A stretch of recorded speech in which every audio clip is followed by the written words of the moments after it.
Bloop. Okay, cool.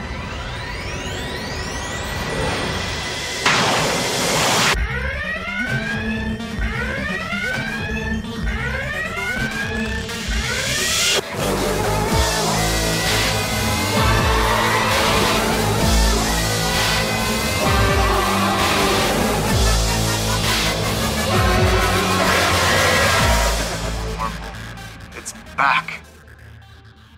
Hello, everybody. Welcome to Into the Wormhole with Larissa and Lauren. I am Larissa Maestro, your captain, and here with me is my number one, Lauren Lowen. We've been stuck down this wormhole for a while. It's been a while since our latest episode. Yeah, we've been busy, and that's okay. That's okay. I made some memes. I did make some memes. You did? I did that. I found some snacks down here, so it's been okay. We're stuck in the hole, but we've got some snacks and we've got some memes. It's like Janeway, like, there's coffee in that nebula. It's like, pretty sure there's some Doritos over there in the corner if I look in this wormhole. But the question is, what kind of Doritos? Oh, that's true. Because when I was a kid, I hated Cool Ranch. Like, I feel like Cool Ranch has a big following, but I'm definitely just like regular nacho cheese Doritos. Nacho cheese. Yeah. I mean, I love them both. I will say when I was on tour recently, I did buy a bag of Cool Ranch Doritos and I ate the whole bag. Okay. That's fine. Not judging you. Yeah. It was, I mean, I think part of it is nostalgia. Okay. So you liked them when you were younger? Yeah. Is what you're saying? I did. Okay. Strangely. Weirdly. Just going to log that away for later. Speaking of nostalgia. Ooh. So we had this interesting thought that there's a lot of new Star Trek animation out there, right? We've got Lower Decks. We've got Prodigy that just came out. So we decided to pick a couple episodes of the animated series, the original animated series, and watch them and just talk about them. Yes, which I feel like see what's up with them. Some people are completely oblivious to the fact that this exists. My brother is in town, and so he actually watched the two episodes with me. Yes, he's also in the room, standing in the corner, which doesn't make this awkward at all. But no, but he watched it with me, which was really totally fun. Normal. Hi, John. Oh, yay! And my dad walked in, and he was watching the credits, and it's the original cast is doing all the voices. So he's watching it, and he knew we were watching Star Trek episodes for the podcast. And then it started, and he went, "What? It's a cartoon?" Your dad didn't know. My dad didn't know. My dad's not the biggest Star Trek fan. Don't get me wrong, but he remembers watching it when he was kind of like a young adult. And so I feel like there's a lot of people who either don't know it really existed after the original series got canceled, or they just completely forget. Yeah, definitely. I love this series a lot. I've watched the whole thing. Oh, you have? Okay. Yeah. This was my first TAS experience, watching the old cartoons. Oh, fun. Yay. I also just have always loved this animation style from this era. Like the animation style where nobody's chins move, just their lips. Only their lips move, not their chins. Yeah, and like every 10th frame, the head maybe goes up slightly and then back down. Yeah. And everyone's just very still. They're very, very still. Their faces are still. When they run, they don't move their arms. Yes, it's very efficient animation. I mean, this reminds me of, the old Justice League cartoon. Yes. The even like He-Man and She-Ra, where it was like we were just gonna, and like their faces are all skin color. Yes. And there's no whites of the eyes or anything. It's just like black lines on whatever their skin color is. Call it a day.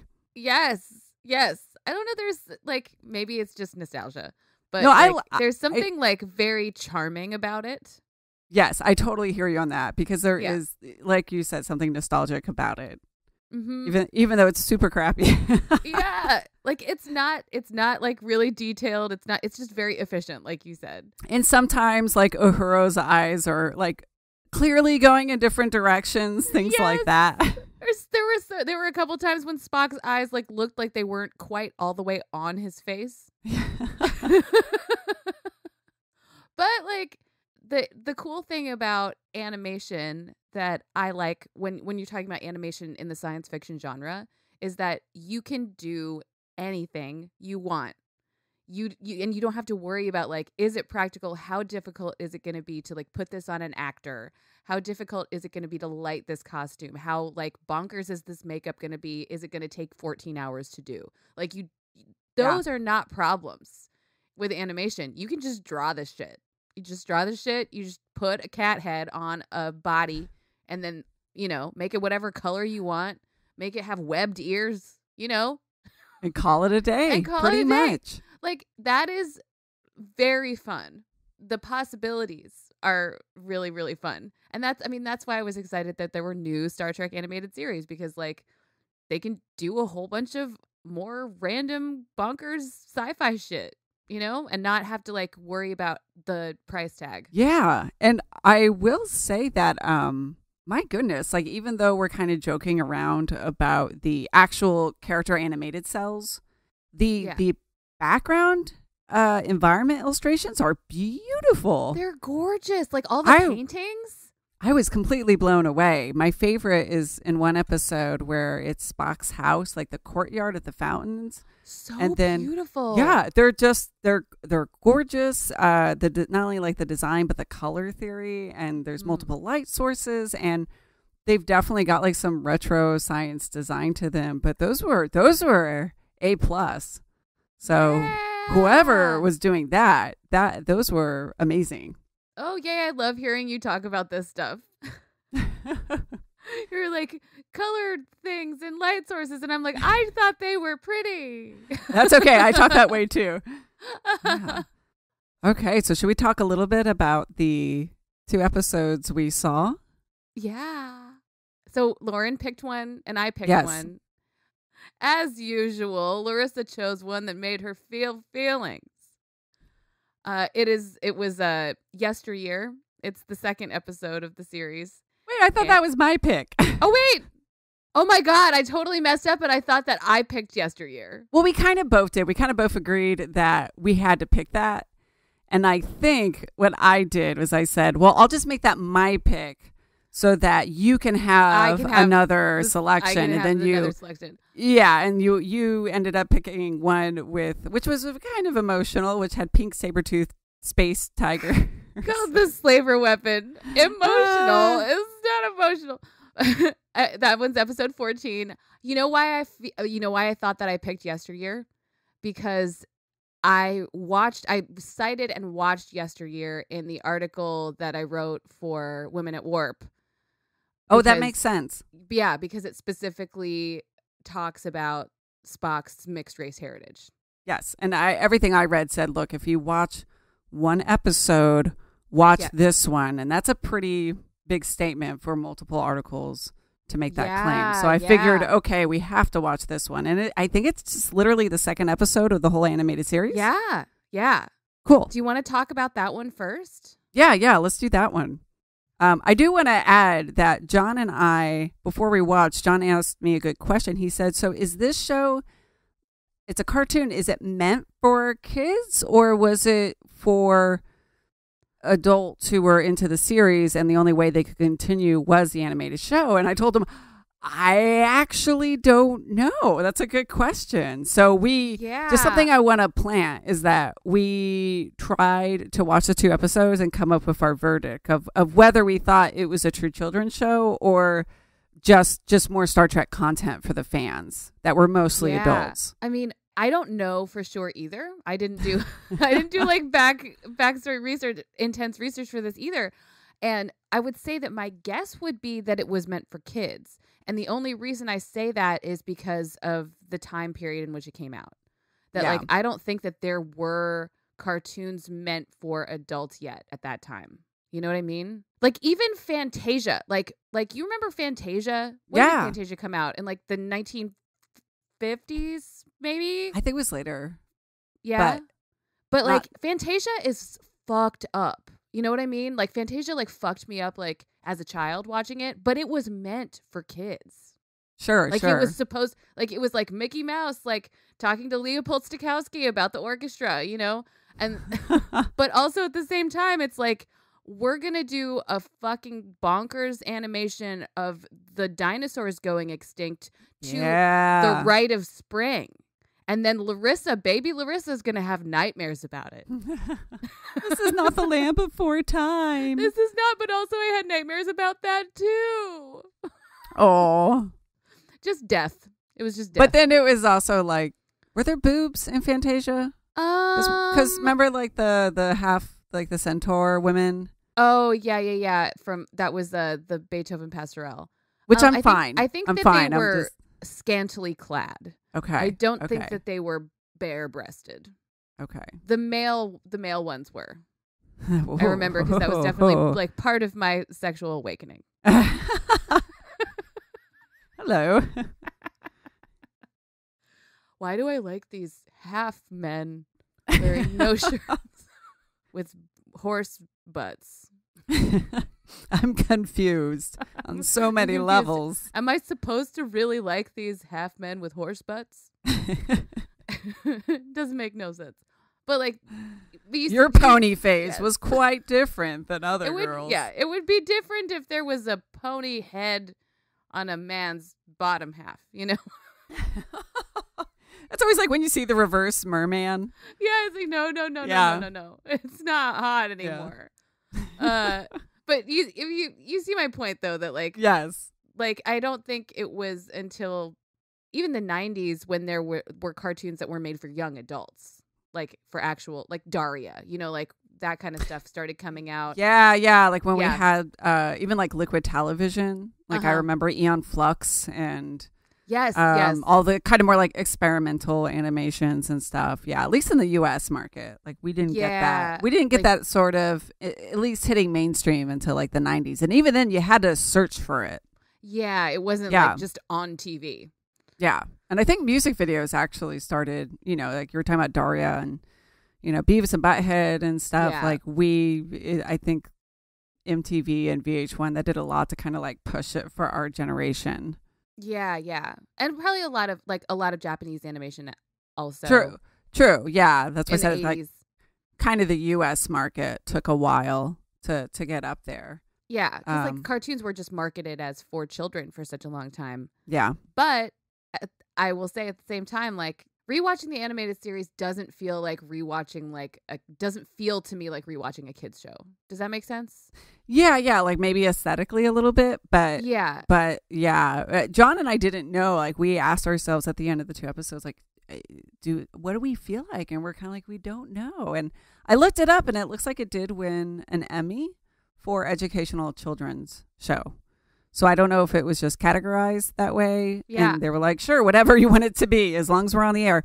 But yeah, it was recognized at least from a marketing standpoint as a children's show. Yeah. But like none of the episodes seem like they were written any differently. Yeah. They seem like they could have been written for live action.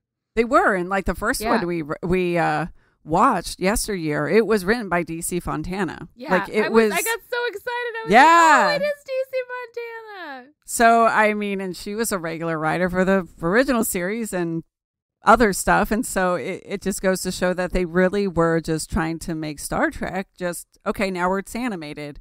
But there wasn't any like goofy sidekick, it's not like, well, sometimes we had those kind of animated tropes, but yeah, it's not like Spock and McCoy are going down to the planet with Goopy, their alien sidekick. What does this button do? And Yep. Which is what you would expect in all those shows. There was always, some character like that. There wasn't an Orko. Yes, thank you. Oh, Orko, bless his little weird heart. So weird. Yesteryear. It's Spock. We watched 2 episodes that had a lot of Spock and a lot of cats, ironically. And I know there were fucking huge ass cats in both these episodes. I love it. And the description for this is actually a really good summary. It's just Spock has to go back in time to prevent himself dying when he's a child. But we get the Guardian. Yes. Which comes up in the episode The City on the Edge of Tomorrow. Mm-hmm. And then also in the book Mzadi. I know, which I swear to God I'll read. I promise. You're going to read it.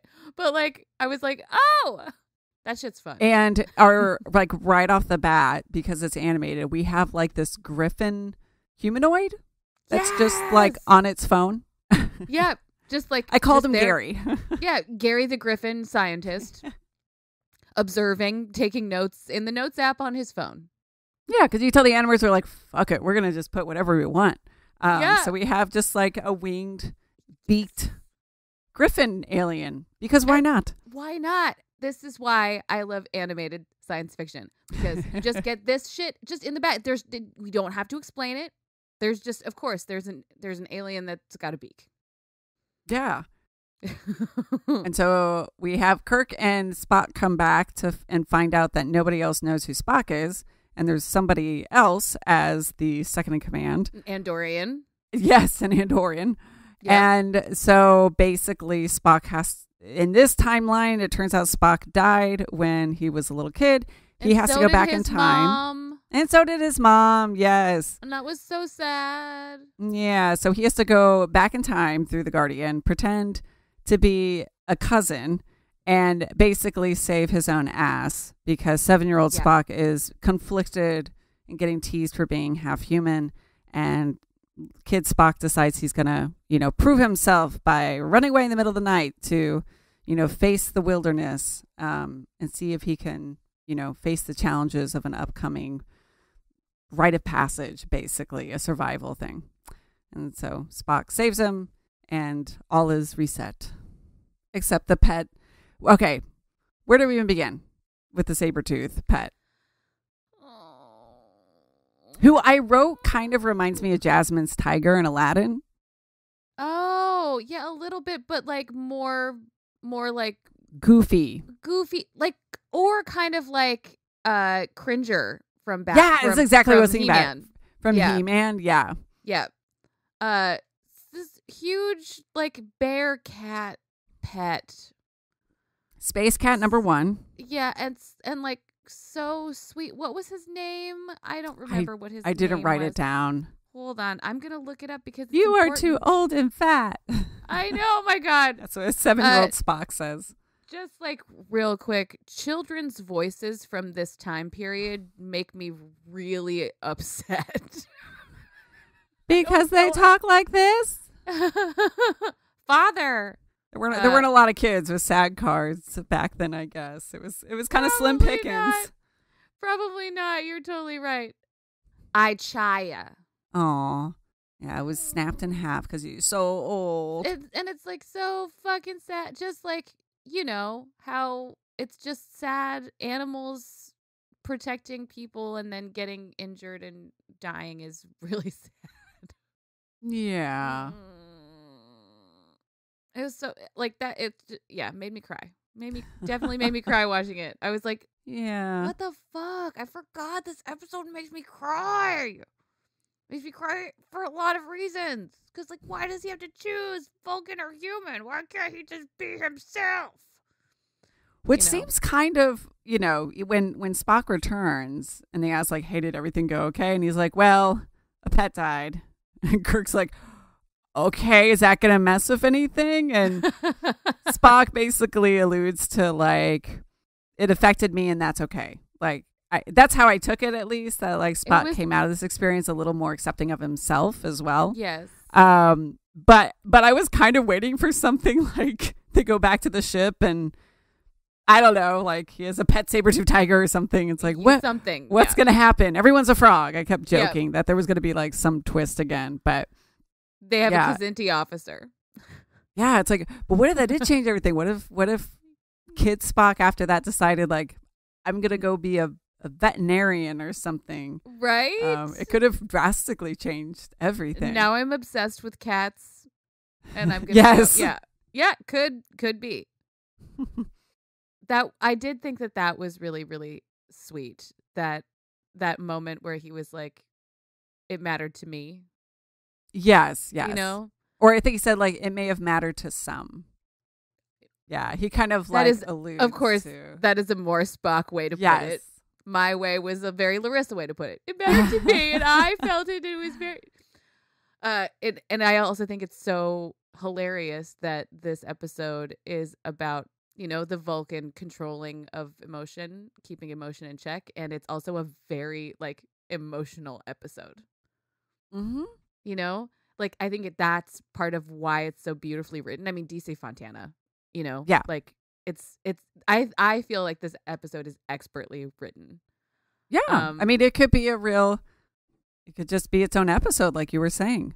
This could be an episode of Strange New Worlds. Right. Well, and it's so funny because one of the articles I read is that if you liked in the J.J. Abrams, reboot movies, like there is, like in the first one, the scene of Spock as a kid with the playmates, and they were like, hey, if you like that, they did it years ago in this cartoon. And I also cited that in the blog post I wrote for Women. Okay. Yeah. I was like, there's more than one depiction of baby Spock getting bullied by Vulcan kids. Mm-hmm. Yeah, for being mixed. And that makes me feel feelings in my heart, of course, as a mixed race person myself. I was thinking about you and just, we've talked about that theme many times, obviously, because of Star Trek, but I didn't know if this one, especially in that this very, dated format, as far as like, it came out decades ago, if it felt different or if it felt like that conflict was represented any differently just because it was so long ago that they were writing about the subject.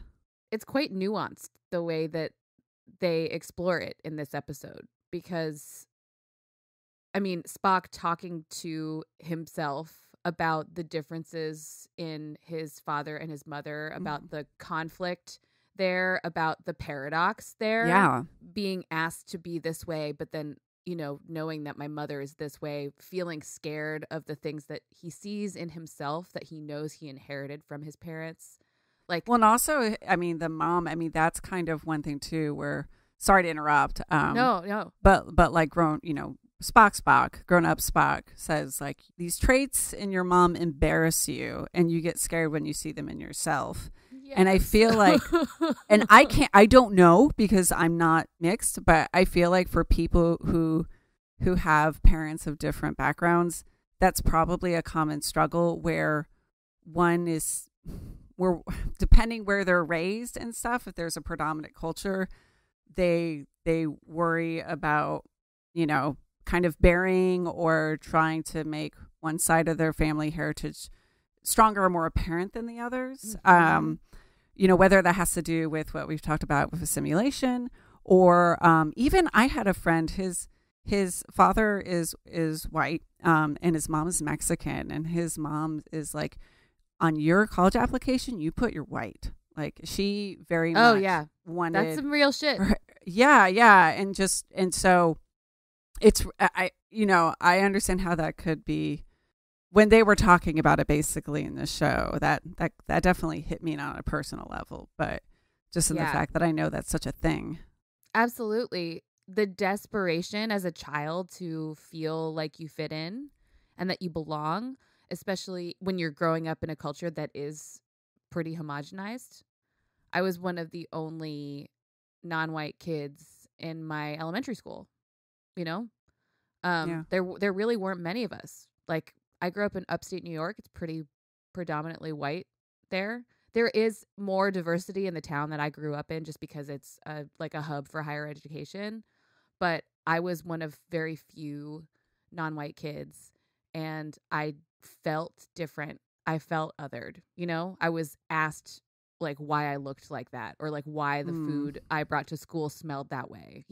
Things like that made me feel different and made me feel like weird.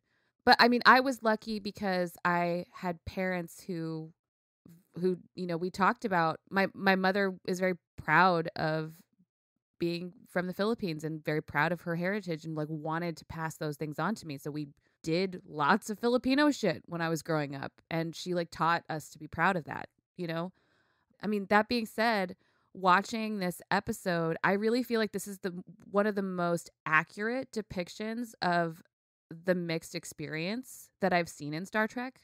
And it's like one of the oldest ones, you know? Yeah. It's very nuanced and very thoughtful. And it makes you wonder too, in a kids show, it was, I guess technically it was educational kids show. That's what the wiki article said it was pegged as. So that might account for like the slower pace and the more nuanced writing. Yeah. But I think maybe one of the benefits is the writers may have been able to just write their stories and get them through without a lot of crazy rewrites, because, you know, who was doing that with cartoons back then, like you said? You know, so they probably had an easier time just writing a story and having no one object to it and keeping it sort of intact in the integrity of it. Yes. Oh, it's very lovely. I mean, we all know that DC Fontana is a fucking treasure. Mm-hmm. And how important R.I.P. Yes, R.I.P.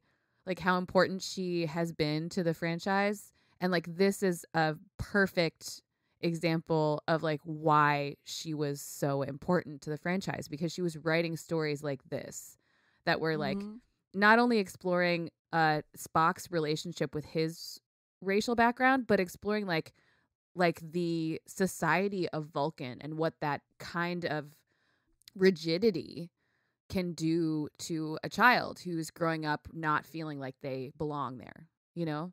And I feel seen watching an episode like this. I feel very represented, you know? It's just a bunch of aliens, but like I feel as a mixed race American very seen by this episode. Congratulations, DC Fontana. And thank you so much. Like, just lovely. My only complaint is the voice of this child. Can you do nothing? Have you ever heard the sound of Sarek is a liar?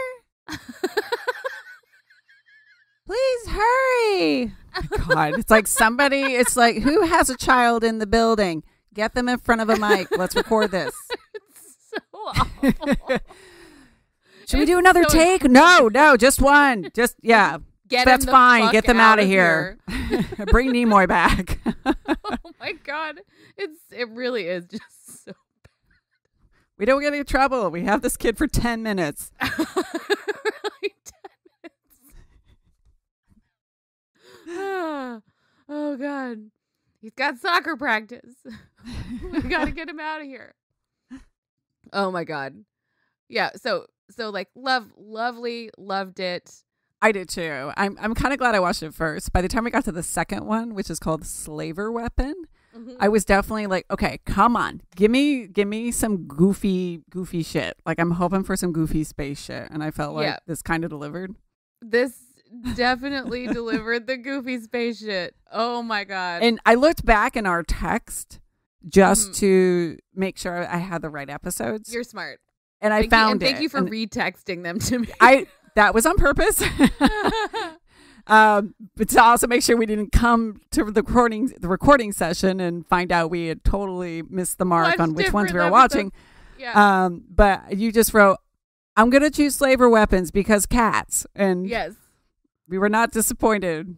Oh, yeah. This was lovely. And I'm just like, can we bring back this species, please? Please. Yes. Like, we got our second cat episode. They are very different than our oafish pet cat. Yes. They're not Aichaya, who I love. Poor Aichaya. Yes, they're not that at all. They're weirdo, carnivorous, trying to take over the whole galaxy. And also, some of them are telepathic, and those ones are depressed. Oh my gosh, yes. We're going to talk about that because my brother and I agreed that we found out the most interesting throwaway line that we were like, wait, what about that? I know. Let's talk about that. But what the hell? this episode is like all over the fucking place. I know. And I don't even know where to begin. I don't either. And like there's part of me is like, I don't even know what even happens at the end of this episode. You know? But I also don't care because I had a great time watching this. I like really don't give a shit. But so we open with Uhura, Spock, and Sulu in a shuttlecraft. And they have found one of what are called these stasis boxes. And they're artifacts of an ancient culture called the Slavers, who are now extinct. And these boxes carry like artifacts from this ancient culture. And these boxes can also detect when other boxes are nearby. There's like really no like science fiction they kind of for this. They glow when they're close to another one of these boxes, and they're also stasis boxes. Like they stop time. So if you put a piece of meat in it and open it 1,000 years later, that piece of meat will not have aged one bit. It'll still be fresh. So that's kind of like also important because it means anything inside it is going to be preserved from this ancient race that was supposed to be pretty advanced. And I'm also like, can we use this stasis technology for like, can we instead of refrigerators, we have stasis boxes? You know what I'm saying? Like, are we going to talk about that? Can we talk about that? Can we have that? Like, why use an ice box when you can just, you know what I mean? Your like salad, an organ transplant? Yeah, although I guess then they have better technology than that. So their stasis box starts to glow. And Spock's like, whoa. Actually, Uhura is like, what is that? What is happening? Uhura is wonderful in this episode. Oh, yes. Oh, God. I love her so much in this episode. And it is Nichelle Nichols. It's everyone. And also, I will say just real quick, I think that all the depictions of everyone's faces are very accurate. Yeah. No, I was actually impressed. Even like the random guy. Oh, I guess my computer's not plugged in. Hold on. Okay. Yeah, you need power. Power is important. The like random guy in the monitor that's telling them like no one's heard of Spock and the Yesteryear thing. I was even noticing that like, wow, this actually looks like a person. It's not just generic guy on the screen. Yeah. Like they looked at someone's face and they were like, I guess it's going to be this guy. Yeah. So, props for that. Yeah. Yeah. Everyone looks is very recognizable, not just because of their outfits, like their facial features. Like, like Sulu looks like George Takei. Mm-hmm. Probably the most generic one is Kirk. Yeah. I mean, and in general, just because he's just generic like handsome, in every way. Handsome action man. Like, and everybody else probably had a more distinct face to work from, honestly. Also, Kirk's not my favorite captain, so it was kind of interesting. We didn't have Kirk very much, only a little bit in the first episode, and there was no Kirk in this one. Yeah, which I'm sure. Yeah, that's true. There's no Kirk in this episode. Yeah, so which is cool because all the secondary characters are together, and you wonder how much in the original series, the live action one, that you got non-Kirk episodes. I mean, not very often, right? Because he was the main character. So it's neat to also see that the writers could just work with all the other characters. Definitely, and I like because Spock's one of my favorite characters. Period, and I just want to see Spock do everything. So yeah. Anyway, okay, so back to trying to figure out what the fuck is happening in this episode. They arrive at the hypothesis that it glows when it's near another stasis box. They get there somehow. I don't remember how. So let's check it out. And they go to find it. They land on this planet that is icy. Uhura's like, it's cold here. And Spock's like, we're not on vacation, Uhura. Damn, Spock. It was very funny. Sassy. So it was also just like a very like, oh, that's just like what coworkers or friends would just like razz each other in a very Vulcan way. And the Zinti just pop out of the snow. Yes. Do you want to describe what these aliens look like? So these aliens are cats in pink and purple spandex outfits. Hot pink, by the way. Hot pink. Very Hot so pink. Excellent colors. Like, just, I love the color. And they're like ginger colored fur. You know, like reddish, brownish, ginger colored fur. Their ears are like webbed, like aquatic sort of webbed ears. They're all hunched over. They're fluffy faces, but they all have sort of like a hunch to them, like they're not supposed to be bipedal. You know? Yes. And they stand upright, but they very much have that cat anatomy. Yeah, and they all have, it looks like an underbite, you know? Oh yeah. They got those big teeth, and it's Huge like teeth. it's amazing how many times they were like, all right, saber-toothed tigers in space. Yes. That's our alien. That's the alien. That's it. Which it makes me appreciate how in Lower Decks the nurse is just like a cat person, because I almost feel like that's a nod to the original animated series. Yes. I don't think she's technically Zinti. She's a different species. Oh, no, she's not. But it's just like, somebody's a cat. Yeah. Somebody has to be a cat. Somebody could just be a cat. Because it's a cartoon. Because, like, why the fuck not? Because in the cartoons, everyone's a fucking cat. We just have a bunch of different kinds of cat aliens. Because why the fuck not? So it's a trap. Nothing's in the box. It's a trap by these aliens. Oh, yeah, that's right. The box is empty. Do you want to keep going? Yeah, or? the box is empty. They grab up, they phaser everyone. They wake up and they're in a web. They're in a prison web.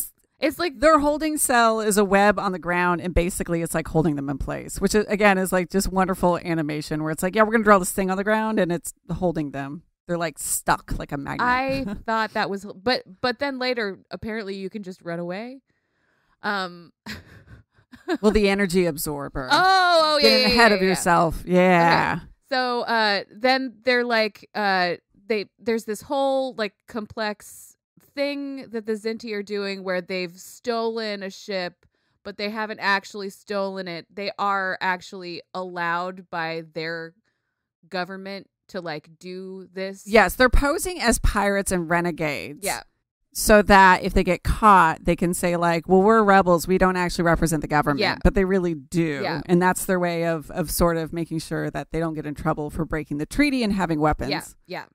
So they're like, cool, we have your box and we're going to open it up and see what's in it. And there's a piece of meat. In it is a piece of meat. And then what? I think that was just to illustrate again the idea that like there's no time. Yeah. Like there's no time passes. Like, they're like, see? Fresh meat. The meat's fresh. It's fresh. And Uhura comments on it. She's like, wow, that's very fresh meat. Sorry. Yeah, it feels so like more like a shoebox of a kid where it's like, we got a stamp, we got a little race car, and there's this like secret weapon. We're not sure. Yeah, it looks like a gun and also of some picture. sort. Also a picture of the... It's like, here's a framed photograph of my grandmother, a piece of raw meat, and some kind of potentially deadly weapon. Yes, of course. And this is what we put in our time capsule and then buried underneath the school. For school. Yes, exactly. Buried under the school.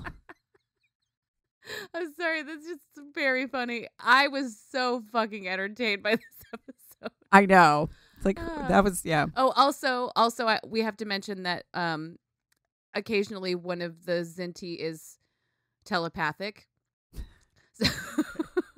And that, I wrote down how they describe them, and that these telepaths are unhappy neurotics.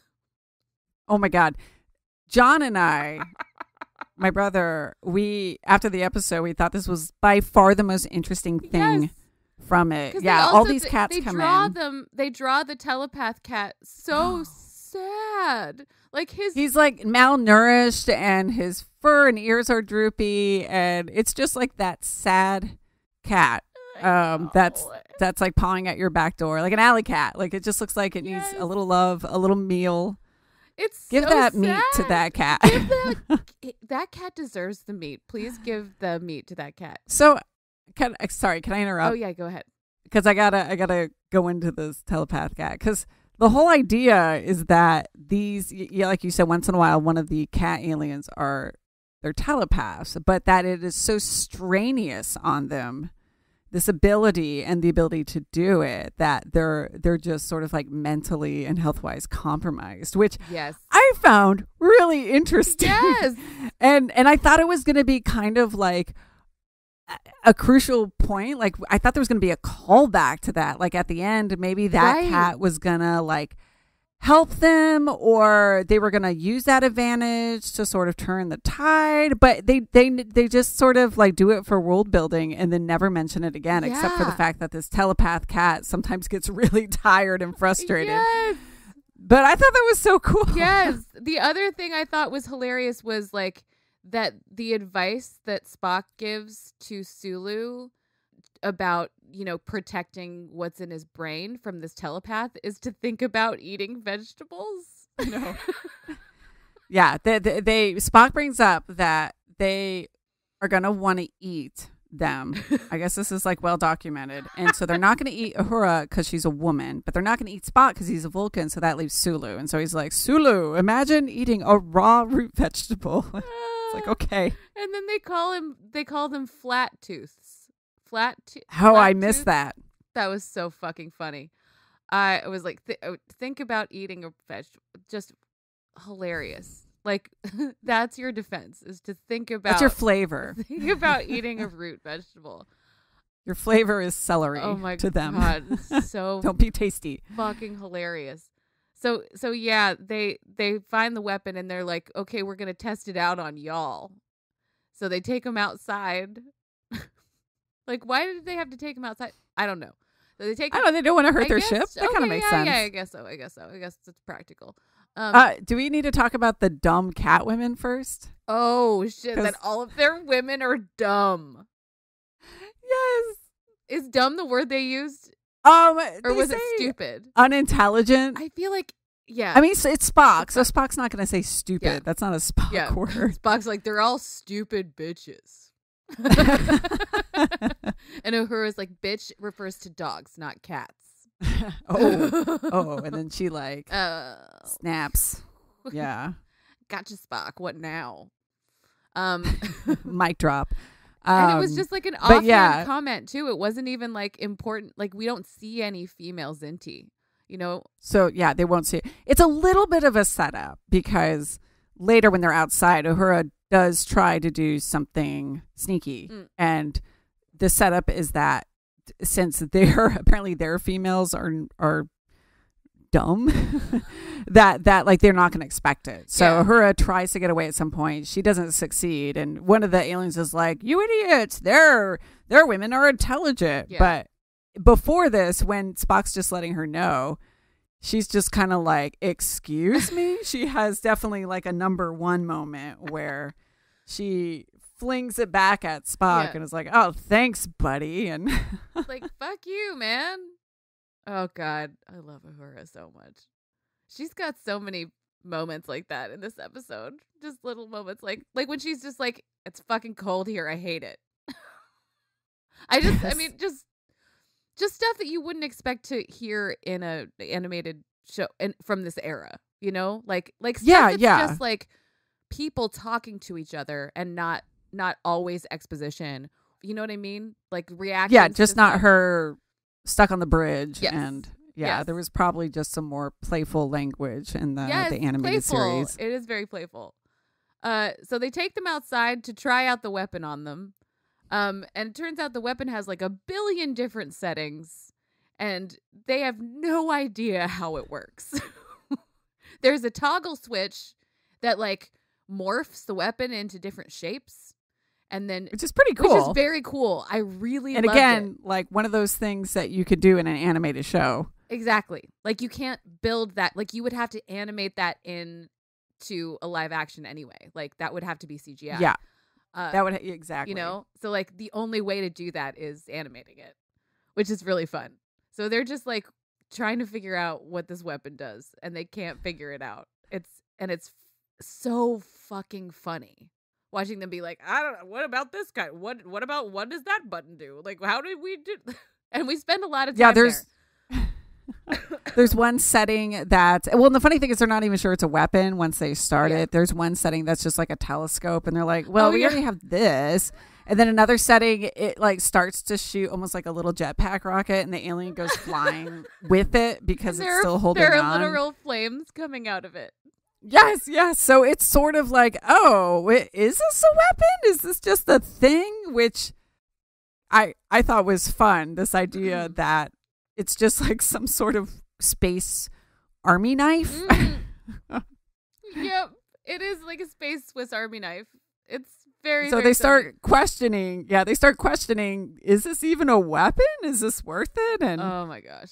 It's very, very, very, very silly.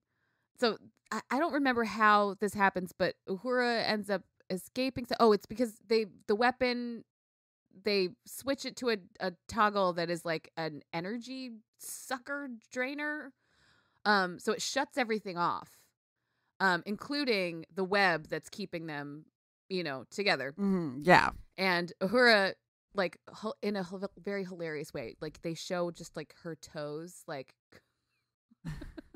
like tiptoeing off of this web, but like they're barely moving. They're just like doop, doop, doop, doop. And then she runs away really fast, not moving her arms at all. They all run. They're like, Spock's like, okay, remember to zigzag. Oh yeah, let's get back to you never see that in the animation.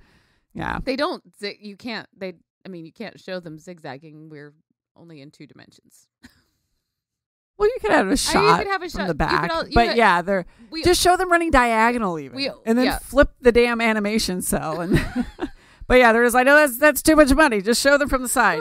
We animate it only once. Show people from the side. Yes, that is the only way that we can show people. We do not have zigzag budget money. No. They are able to like scoop up the weapon, but then they're phasered, right? Yeah. They get Uhura. Yeah. And then Spock actually has the device and concludes that they won't call for help because the main alien has been sort of shamed by the fact that a vegetarian flat-toothed pacifist has beat him or thwarted him, so that to restore his honor, he has to defeat Spock before he calls his government for help. So that kind of buys them some, I guess, like some time and some bargaining ability. The whole like carnivore vegetarian thing is fucking hilarious. Like meat eater versus, I guess, the cow that Spock is. Right. According to this. I can't believe I've been beaten by a vegetarian. Like that is so funny. That is so fucking funny. Oh God. So, but they do end up getting captured again and brought back into the Xindi ship. Because they're going to do a trade because they do realize they do actually find a setting on the device that is a powerful weapon. Yeah. And Sulu points out, oh, well, now we really can't give it to them. We can't trade the device for Uhura. Yeah. So Spock says, I will trade myself because at least that's one of the ideas. He's like, I'll trade myself because he needs to defeat me to get his honor back. But yeah, they end up getting captured again, and the aliens basically blow themselves up, which seems like a very Star Trek thing, I guess. Like, see, that's what you get, kids. Yes. It's like a very Pac-Led kind of thing. It's a very like Ferengi kind of thing. You know what I mean? Yeah. Like totally. They're their own worst enemy. Yes. Because they're stupid. Like it's because they're ignorant or because they're driven by greed and war and violence, and or they're overly self-confident. True. Like that's a Star Trek trope. The alien doofus race. Yeah, definitely more like definitely less Pac-Led and more. I like how you said Ferengi because it's almost like they are. Again, they are trying to steal and do all the bad things basically to get ahead, and it ends up biting in the butts, which has like a very moral of the day type thing. Ends up biting them right in the tail. Right in the potato. Right in the Save that one parsnip. for all the slightly offensive Irish betrayals in Star Trek. Bites them right in the potato. So my takeaway from this episode is just like, this is really fucking fun and hilarious. And I very much enjoyed the outfits. I liked the because I feel like in modern sci-fi there is like a general lack of color in. Well, that's true. It's very like utilitarian in a way. And I'm just like, no, somebody wants a fucking hot pink and purple uniform. You know, somebody wants that. Some group somewhere across the galaxy wants to wear bright colors. And I would love to see, I mean, they have everything planned out. They've shot Strange New Worlds already, probably. But like, wouldn't that be fucking great? Oh, wouldn't that be it would be fucking great if they wonderful? came back.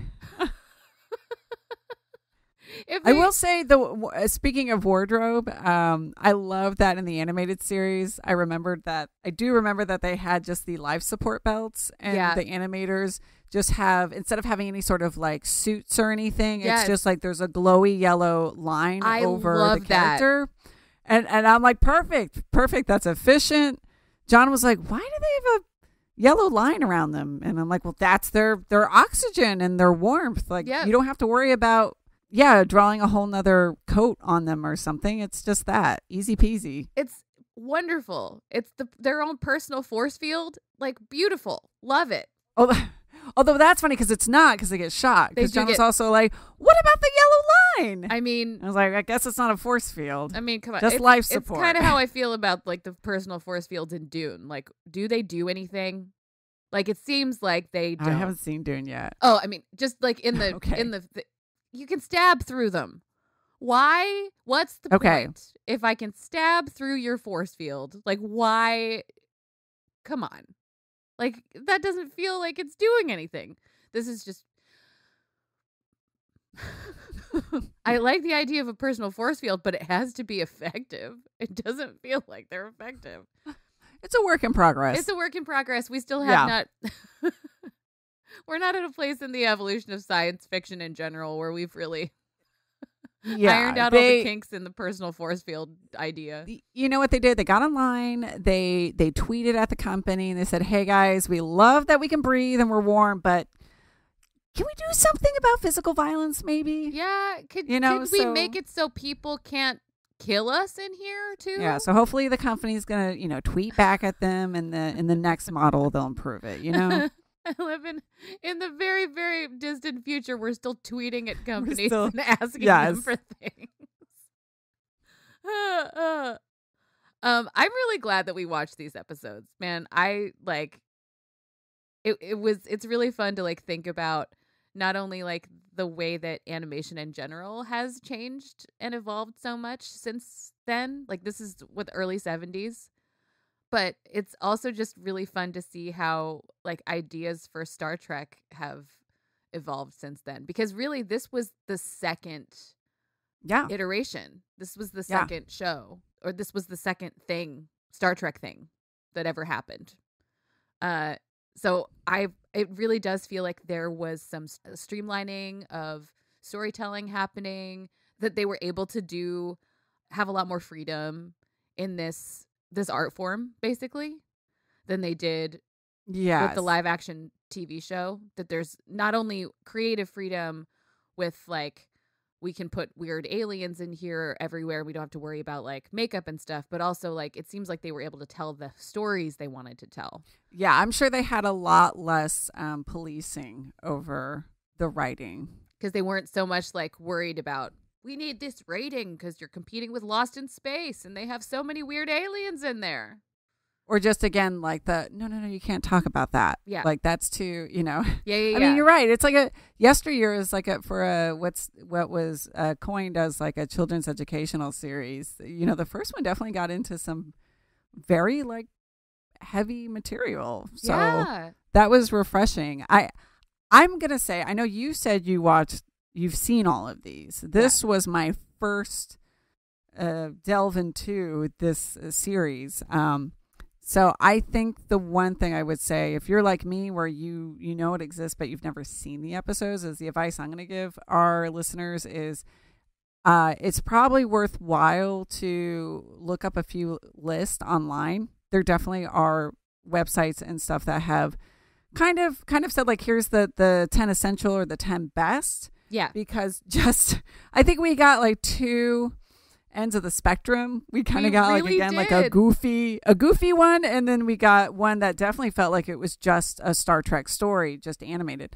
And so it might be worth your time to just scope out like the top list and look at some of those, because otherwise there's 2 seasons, I think. There's quite a bit. So a little editing, if you just want to take a taste and see if you want to watch all of it, is probably a good decision. Or this seems like a really great thing to put on while you're folding laundry. True. Or that. The idea is like put it on.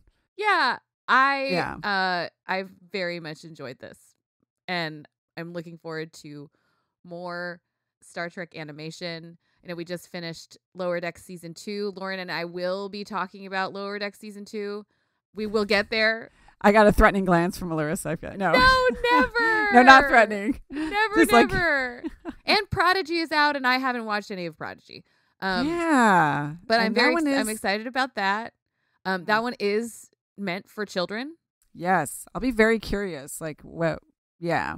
To like see, because like I would say technically that's like we explored earlier.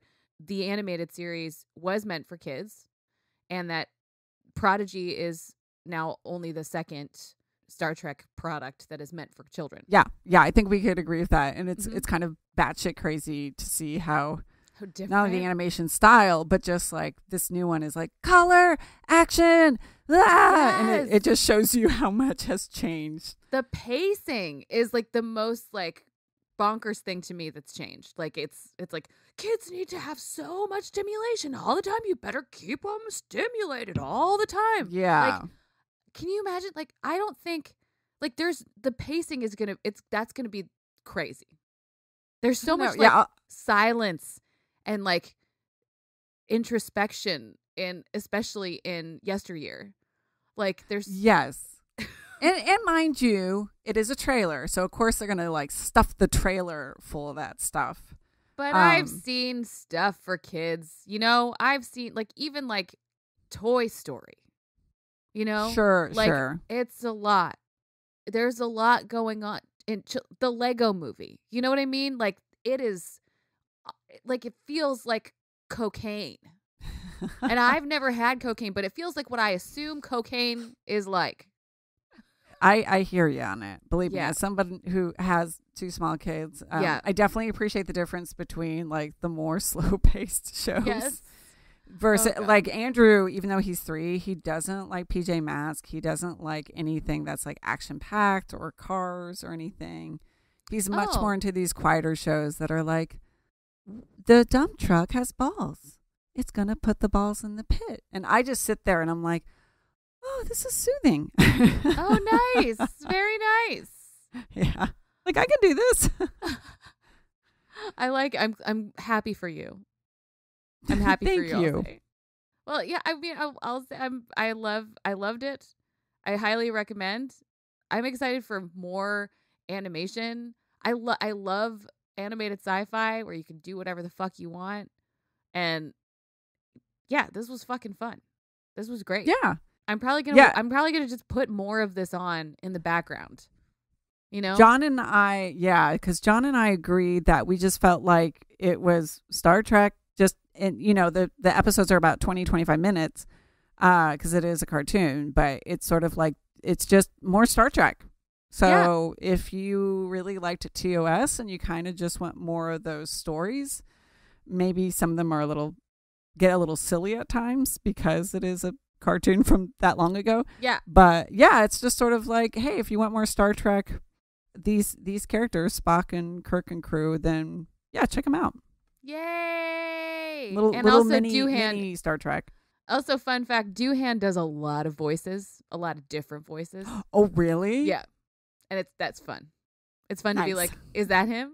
Is that Jimmy? Is that you, Jimmy Doohan? Every time you spot him, take a drink. You gotta Take a shot. a shot of scotch. Every shot. Yeah, exactly. Oh, I like that. Yeah. Find us in the collective at intothewormhole.show, on Instagram at intothewormhole.podcast. Into the Wormhole is brought to you by We Own This Town. But I'm talking about your spring mix is never going to turn into sludge in the bottom of your fridge because it's in a state. It's in stasis. Yes. It's not just refrigerated. It's in stasis. You can keep that salad good for as long as you need to. As long as you need to. As long as you need to.